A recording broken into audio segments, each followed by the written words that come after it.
Assalamualaikum warahmatullahi wabarakatuh. Perkenalkan anak-anakku, untuk kelas 10 ATKPB.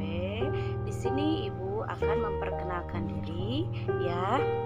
Perkenalkan, nama Ibu Listira Ilmiati Anugrah. Di sini Ibu diamanahkan untuk mengajar korespondensi di kelas 10. Untuk anak-anakku semua, pelajaran korespondensi ini silahkan kalian untuk mencari referensi di perpustakaan. Boleh memakai buku korespondensi ini. Ini adalah buku dari penerbitnya Erlangga. Sedangkan yang ini itu Bumi Aksara. Tetapi Ibu akan mengambil mata pelajaran dari 2 buku referensi. Sedangkan untuk dari penerbit Bumi Aksara ini tidak ada di perpustakaan, hanya dipegang oleh guru saja. Oleh karena itu, silahkan kalian mencari referensi korespondensi di perpustakaannya ini, karena kita akan mengacu pelajaran ini dan pelajaran yang dari Bumi Aksara juga. Baik, untuk pelajaran pertama kita akan mempelajari tentang komunikasi kantor, di mana komunikasi kantor ini yaitu KIKD-nya adalah memahami komunikasi kantor. Baik, lanjut ke pemaparan materi berikutnya. Komunikasi kantor. Nah, perkenalkan kembali, di sini Ibu Listira Ilmiati Anugrah SE. Jika nanti kalian ingin menanyakan nama lengkap Ibu, sudah tertera di dalam PowerPoint ini. Lanjut ke dalam materi selanjutnya. Baik, komunikasi kantor. Komunikasi. Terlebih dahulu kita harus mengetahui apa sih itu komunikasi.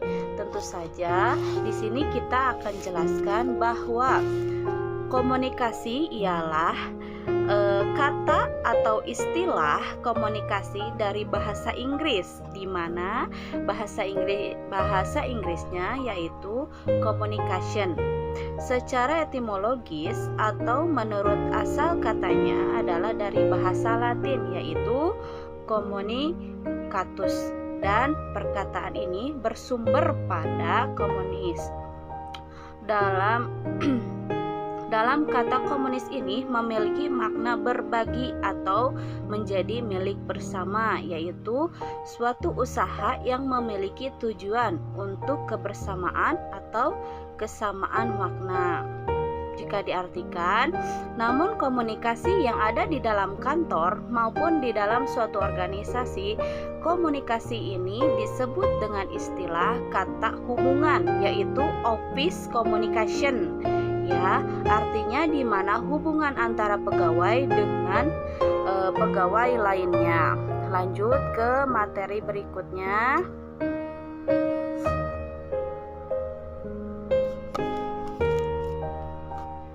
Nah, proses komunikasi. Proses komunikasi ini dilakukan secara lisan atau verbal yang dapat dimengerti oleh kedua belah pihak. Apabila tidak ada bahasa verbal yang dapat dimengerti oleh keduanya, komunikasi masih dapat dilakukan dengan menggunakan gerak-gerik badan. Contohnya, kita bisa melambaikan tangan, senyuman, mengangkat bahu, dan sebagainya. Komunikasi ini disebut komunikasi nonverbal. Lanjut ke dalam pemaparan berikutnya. Nah, teknik berbicara dalam komunikasi secara aktif dan efektif adalah sebagai berikut. Tentu, 1. Menghargai dan menghormati lawan bicara dengan baik. Kita harus menghormati secara langsung apabila komunikator dan komunikan sedang berbicara, dimengerti, dipahami. Lalu berbicara diiringi dengan bantuan gerak-gerik. Contohnya seperti tadi yang Ibu sudah jelaskan, dibantu dengan gerak-gerik tubuh, yaitu disebut dengan komunikasi nonverbal. Baik senyum, tangan melambai, bahu bergerak, dan badan pun ikut bergerak. Lalu memilih pokok persoalan yang dibicarakan. Berarti yang dibicarakannya itu adalah hal penting saja, hal pokok yang akan dibicarakan kepada lawan main atau kepada lawan seperti teman kantor. Sesuaikan situasi dengan lawan bicara. Menyesuaikan berarti harus menyesuaikan kondisi apa, seperti apa, waktu apa, ya.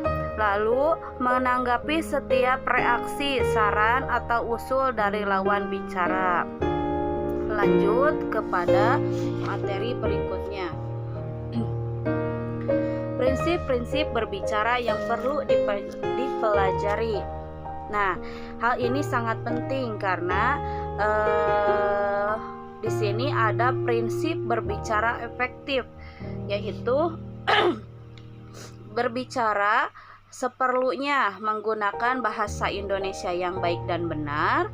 Prinsip berbicara efektif harus memperhatikan tata cara dan adat sopan santun yang berlaku di dalam masyarakat maupun organisasi, baik kantor maupun non-kantor.